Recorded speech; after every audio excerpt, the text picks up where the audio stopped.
Itu yang bagus itu Nabi Panji Gumilang itu daripada Nabi Muhammad. Lebih bagus Nabi Panji Gumilang, lebih toleran Nabi Panji Gumilang karena Jadi ajaran ini menganggap bahwa kerasulan belum ditutup. Rasul itu seperti seorang lurah, camat, bupati. Orangnya boleh meninggal, jabatannya berlanjut. Jadi menurut Bapak Ken Setiawan, mereka memiliki pemahaman yang mereka doktrinkan ke seluruh pengikutnya bahwasanya seorang yang menyandang status nabi ataupun rasul ini sama aja dianggap seperti jabatan layaknya presiden, camat, lurah, yang mana kalau jabatan-jabatan presiden itu kan kalau meninggal presidennya maka akan diganti dengan orang lain. Nah, mereka juga menganggap bahwa seorang nabi juga begitu, ketika nabinya meninggal akan digantikan dengan orang lain yang akan diangkat menjadi nabi baru. Artinya mereka beranggapan bahwa nabi itu akan terus ada, setiap zaman akan ada nabi.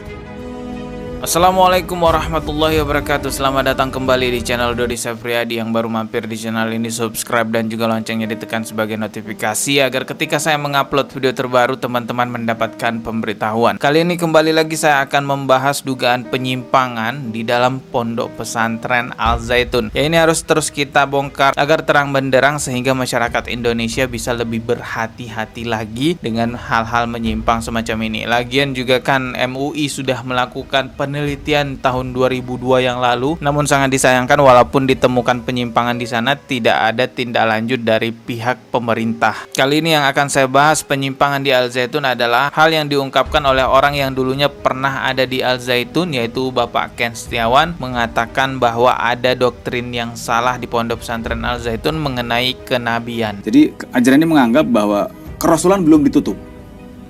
Rasul itu seperti seorang lurah, camat, bupati. Orangnya boleh meninggal, jabatannya berlanjut.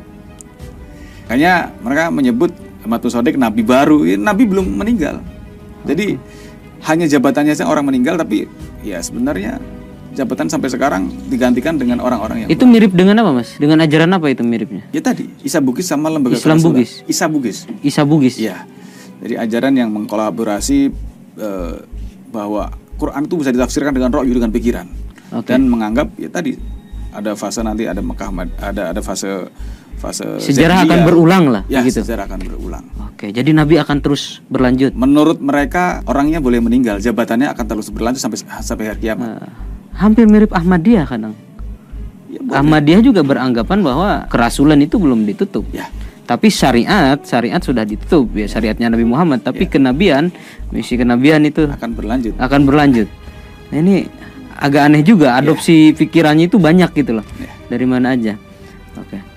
Nah, terus Al Zaitun. Jadi menurut Bapak Ken Setiawan, mereka memiliki pemahaman yang mereka doktrinkan ke seluruh pengikutnya bahwasanya seorang yang menyandang status nabi ataupun rasul ini sama aja dianggap seperti jabatan layaknya presiden, camat, lurah, yang mana kalau jabatan-jabatan presiden itu kan kalau meninggal presidennya maka akan diganti dengan orang lain. Nah, mereka juga menganggap bahwa seorang nabi juga begitu, ketika nabinya meninggal akan digantikan dengan orang lain yang akan diangkat menjadi nabi baru. Artinya mereka beranggapan bahwa nabi itu akan terus ada, setiap zaman akan ada nabi. Kalau mereka memiliki konsep pemikiran semacam itu atau memiliki akidah semacam itu, namun di luar dari agama Islam, terserah kalian lah, lakum dinukum waliyadin. Tapi kalau mereka mengatakan bahwa itu adalah akidah umat Islam, maka ini sangat salah, fatal. Ini kesesatan yang sangat jauh sekali sesatnya. Dalam agama Islam banyak dalil yang menegaskan bahwasanya Nabi Muhammad Rasulullah Shallallahu Alaihi Wasallam adalah nabi terakhir, penutup para nabi-nabi yang lainnya. Dalam Al-Quran surah Al-Ahzab ayat 40, di situ jelas sekali penegasannya bahwa Nabi Muhammad Rasulullah Shallallahu Alaihi Wasallam khataman nabiyyin, penutup para nabi. Artinya sudah nggak ada nabi lain lagi setelah Nabi Muhammad, karena beliau adalah penutup para nabi. Dan Rasulullah Shallallahu Alaihi Wasallam juga pernah bersabda, sesungguhnya akan ada 30 orang pendusta di tengah umatku, mereka semua mengaku nabi, padahal aku adalah penutup para nabi. Tidak ada nabi sesudahku. Rasulullah menegaskan di situ, la nabi ya ba'di, tidak ada nabi setelahku, kata Rasulullah. Ini penting sekali untuk dipahami di era sekarang. Kita bisa lihat banyak sekali orang yang ketipu dengan nabi-nabi palsu. Pokoknya teman-teman, kalau Anda ikut di sebuah perkumpulan, lalu di situ ada orang yang mengaku nabi dan diangkat menjadi nabi, fix itu adalah ajaran sesat, jangan ikut. Lagian kalau di Al Zaitun itu siapa sih yang mau diangkat jadi siapa yang mau diangkat jadi nabi di Al Zaitun? Tapi kalau kita lihat nih ya, koar-koarnya Saifuddin Ibrahim selaku orang yang dulu pernah jadi bagian Al Zaitun, ini memang mengagung-agungkan Bapak Panji Gumilang layaknya seorang nabi. Berguru dulu sama Panji Gumilang. Dia itu nabi bagi bangsa Indonesia. Tidak hanya satu video itu aja, Saifuddin Ibrahim mengagung-agungkan Panji Gumilang layaknya seorang nabi. Banyak lagi video-video lainnya nih. Videonya Saifuddin Ibrahim yang lainnya ketika Saifuddin Ibrahim mengagungkan Panji Gumilang, katanya lebih tinggi daripada Nabi Muhammad SAW. Tapi ya kalau ocehannya Saifuddin Ibrahim, anggap aja ocehan seorang ODGJ lah, orang-orang gak jelas gitu. Coba kita simak ya. Ntar saya pakai headset dulu ya. Ntar ya, coba kita simak nih videonya Saifuddin Ibrahim. Itu yang bagus itu Nabi Panji Gumilang itu daripada Nabi Muhammad. Lebih bagus Nabi Panji Gumilang, lebih toleran Nabi Panji Gumilang karena dia tidak pernah menodai darah tangannya dengan darah. Tidak pernah menodai tangannya dengan darah. Perasaan ada kasus dugaan pencabulan deh ya, yang dilakukan oleh Bapak Panji Gumilang. Coba tuh lihat jejak digitalnya, kan ada, tapi dugaan ya, entahlah. Jawa Barat menerima laporan tindak pencabulan yang diduga dilakukan pimpinan pesantren Al Zaitun Panji Gumilang. Sejauh ini polisi telah memeriksa keterangan 24 saksi. Laporan diterima Polda Jawa Barat pada bulan Februari 2021 lalu. Total 24 saksi dimintai keterangan termasuk terlapor, pelapor, juga dokter terkait dugaan pencabulan yang dilakukan pimpinan Pondok Pesantren Al Zaitun Panji Gumilang. Tapi kalau yang kalian sembah, yang kalian hormati itu, yang kalian syahadat itu, ya tangannya penuh darah. Panji Gumilang orang bersih, ya. Panji Gumilang orang bersih.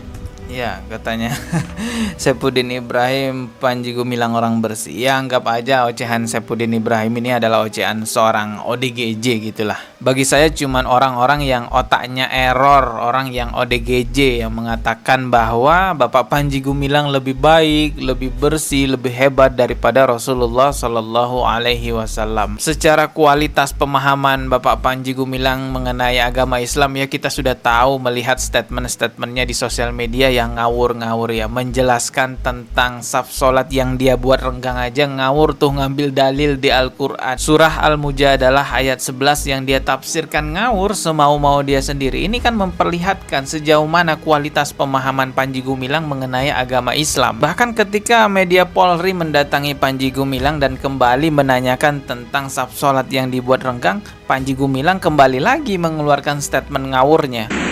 Ente suka jengkol, saya suka petik. Oh, bau jengkol, oh bau petik. Kan gak enak, tapi kalau jaraknya serentang tangan, no deh, no, gak akan tahu. Kok dalilnya begitu? Untuk apa cari dalil yang susah-susah? Agama itu gampang, maka jangan dipersulit. Salah satu dari ini ya, manfaat menjaga jarak itu ya, contoh kecilnya. Itu perintah ilahi. Menjaga jarak itu perintah ilahi.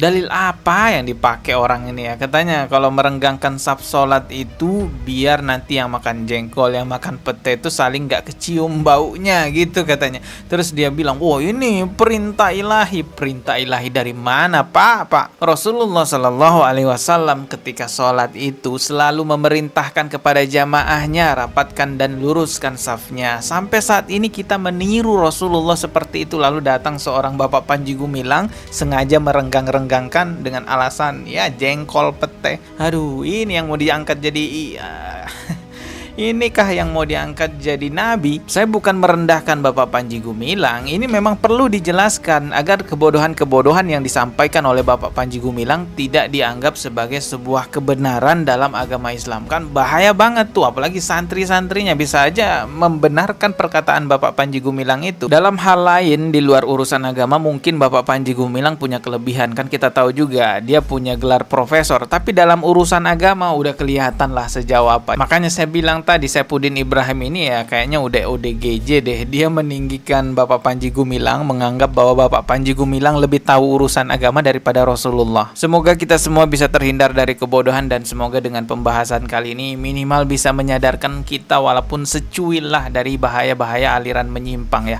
Ingat baik-baik, ketika Anda berkumpul, ikut kumpulan dimanapun, jikalau ada di situ yang ngaku nabi, maka udah fix itu aliran sesat. Ujung-ujungnya kalau nggak cuan, ya cabul gitu aja teman-teman ya. Kita ketemu lagi di video berikutnya. Maaf jikalau ada kata yang salah. Subscribe dan juga loncengnya ditekan sebagai notifikasi. Wassalamualaikum warahmatullahi wabarakatuh.